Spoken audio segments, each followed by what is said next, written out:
Hey, for anyone who's watching, my name is Victoria and welcome back to my YouTube channel. So I completely forgot to film an intro to the video that you are about to watch. It is just a very quick, relatively simple Valentine's Day look. Don't mind my room, my bed is not...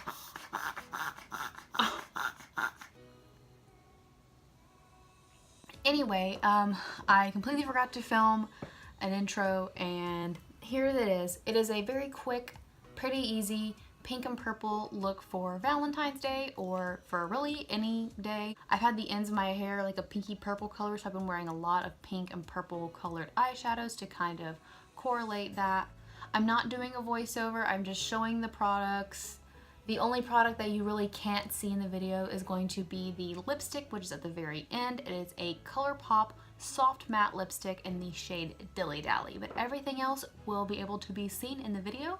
So if you just want a quick and easy pink and purple eyeshadow look for Valentine's Day, just keep on watching.